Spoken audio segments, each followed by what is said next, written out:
We're here in early May and the gardening season is very much upon us. We've been clearing beds and setting them in motion to this year's crops. There's all sorts of lettuces and cilantros and parsleys as well as nursery plants all throughout these beds. And in the process of clearing them enough to be able to plant in and transplant in and seed in, there are some quote-unquote weeds that need to be removed, but there's a harvest to be had as well.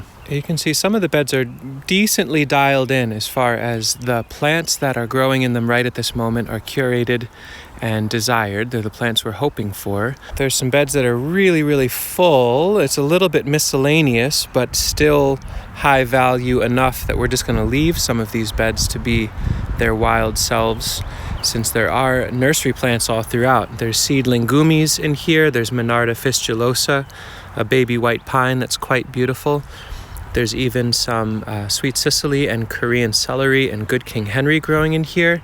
Not entirely what we set in motion, quote-unquote weedy for sure, but pretty functional as far as there's food and there's value for the nursery. And then there are beds that we are in transition. So this is a bed filled with sea berry cuttings with salad greens and brazen greens on the north end. And you can see this is what the whole bed looked like about a week or so ago. And I just went through systematically and harvested out all of these different greens to send to our chickens. Right now, dandelion is an incredibly high value green that we can harvest. Don't just pull them and throw them and get frustrated about them, but we can harvest them and send them to our hens. Purple dead nettle is another plant. It's technically edible and medicinal for us, and so useful for our hens as well. I was working today in this part of the forest garden, which is semi-sunny, semi-shaded, and I was weeding a mix of garlic mustard, docks, some dandelions, some purple dead nettles, some grasses, and basically just trying to make little gaps here or there that we can plant into. And in so doing, I filled an entire wheelbarrow with delicious, nutrient-dense food for our hens. You can see here's the wheelbarrow on its way to the chicken yard. And my gosh, what a bounty. So the work that needs to happen in the garden to reclaim space for the sorts of things we're going for, that we'd like to grow, can aim towards our chickens. We certainly eat a fair bit of dandelion and garlic mustard, but there's only so much we can eat.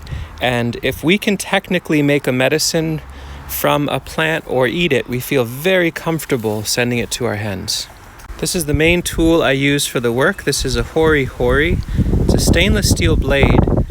The serrations are very important, and that they're sharp is very important.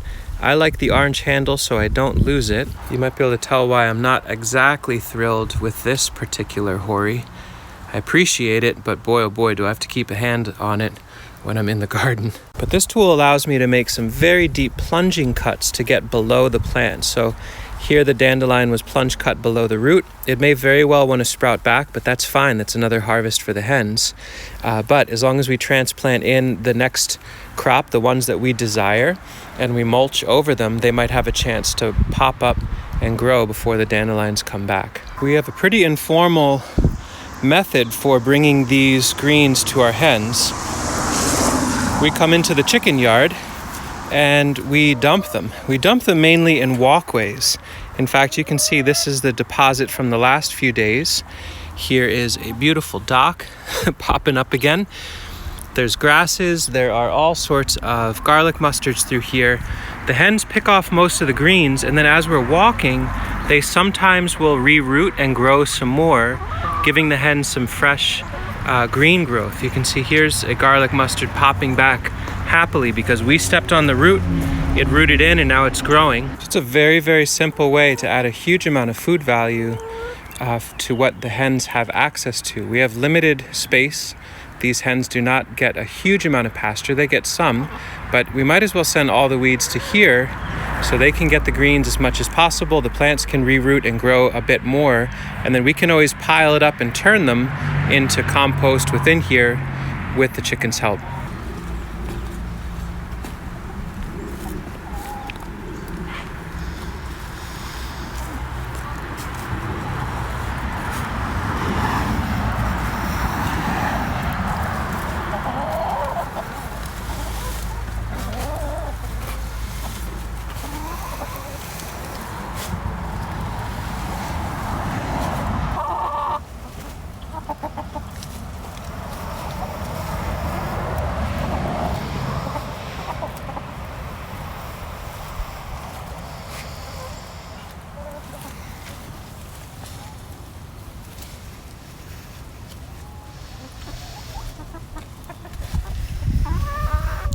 Clearly the hens derive a ton of pleasure and obviously a lot of nourishment from eating those sorts of greens. Plus the roots have worms and soil life. It's super valuable.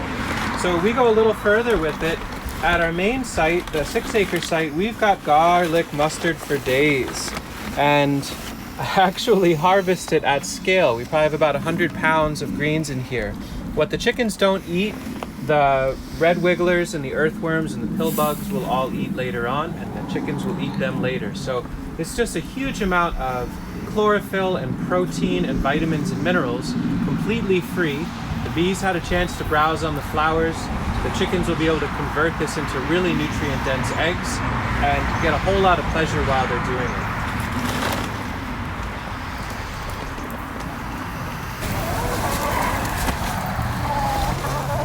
I like to not dump them all in one place. And in this way, the chickens get to walk over a carpet of fresh greens rather than having it just be in one pile that starts to rot and cook really quickly. The goal is to give them fresh green pasture, basically. And we get that by spreading it out as much as possible rather than consolidating it.